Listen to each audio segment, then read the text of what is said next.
Croyez-moi, il n'y a pas plus dégoûté que moi de devoir faire cette vidéo à propos d'un bug qu'il y a eu. Donc ça vous intéresse, et je vais le mettre dans la formation à l'endroit bien précis où j'avais montré comment faire pour importer des contacts même qu'on a déjà, même sur System.io, les réimporter avec les champs personnalisés pré-remplis. Et le problème, donc hier j'ai fait une vidéo où je pensais avoir découvert un problème, un bug obscur de System.io, mais j'arrivais pas à comprendre la logique de ce bug.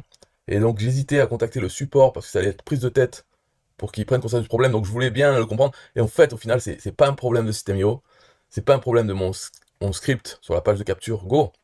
Le problème vient de ça, d'avoir importé des contacts et d'avoir utilisé, moi, Google Sheet. Je sais pas si Excel fait pareil, mais le problème c'était que le champ info2 était différent. C'était pas mon ID affilié dans certains contacts. Je pouvais pas savoir lesquels et les dates ne correspondaient pas vraiment. Mais en fait, le problème donc vient du fait que Google Sheet des fois essaye de nous aider quand on veut copier toute une valeur sur toutes les lignes. Il va nous aider. Par exemple, si on met 1, 2, 3 et on tire le bouton là, on le tire vers le bas, ça va nous mettre la suite. 1, 2, 3, 4, 5, 6. Les dates, pareil, si on commence à mettre deux trois dates qui se suivent, et bien si on tire, ça nous met le reste des dates. Et là, pour page, il ne fait rien, il copie page. Donc ce que je montrais, voilà, c'est ça, c'est de prendre le petit point, de faire ça. Voilà. Lui, info 2, donc avec notre ID affilié, on faisait ça. Hein, et voilà. Et après, info 3, on fait pareil. On copie jusqu'en bas. Et je disais, il est possible aussi de faire comme ça, de prendre tout, 4 et avec de faire comme ça, de faire les 4 en même temps. Et là, on voit qu'après, on exporte ça, on l'importe dans System.io. Et ici, notre identifiant affilié, on voit que le début, c'est le même. Mais, si on regarde en détail, c'est-à-dire comme ça, par exemple, là, il devient évident, si on regarde bien, que la fin, les chiffres augmentent. Donc, les trois derniers chiffres. Donc, ça dépend de notre identifiant affilié. Si, par chance, vous avez un ID affilié qui finit par une lettre, normalement, ça va. Mais si ça finit par des chiffres, eh bien, il va augmenter ces chiffres. Et tous, donc ça veut dire que tout ça, ça ne rapportera pas de commission. Voilà. Donc c'est pour ça que c'est horrible. Je suis dégoûté de devoir faire cette vidéo, mais c'est horrible.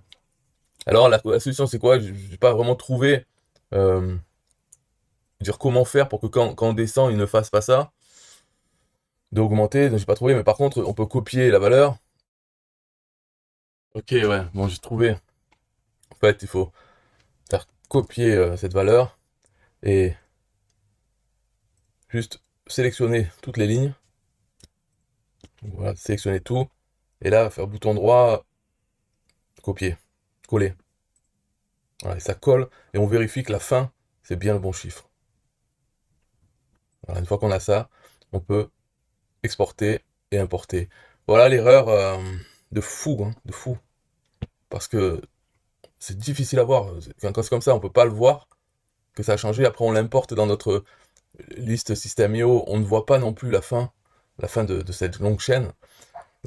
Donc, à aucun moment, on va se dire, bon, cette chaîne de caractères où il y a des chiffres et des lettres, il va nous faire 1, 2, 3, 4, nous augmenter. Alors qu'il fait pas pour ça, il fait pas pour ça.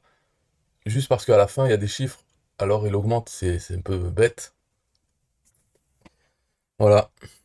Très grave, très grave, parce que ça veut dire que tous les liens System.io, en tout cas dans la campagne System.io, ne marchent pas. Après, dans notre signature globale, vu qu'on le fait avec l'outil signature puissante, où là on met notre identifiant affilié, tous les liens dans la signature globale, eux, c'est bon, ils ont notre identifiant affilié, mais toute la campagne System.io, des trentaines d'emails, tout ça ne sert à rien si dans Info2, on a mis un contact, on l'a importé. Donc tous ces contacts, il n'y en aura qu'un qui aura notre identifiant affilié. Tous les autres, ça sera l'identifiant affilié euh, d'une autre personne ou carrément qui n'existe pas. Donc la commission ira à System.io, mais ce sera pas nous. Donc c'est horrible, c'est horrible. Et, voilà, ça a duré longtemps, plus d'1 an, sans que je vois ce problème. Euh, bon, j'arrête la vidéo, bye bye.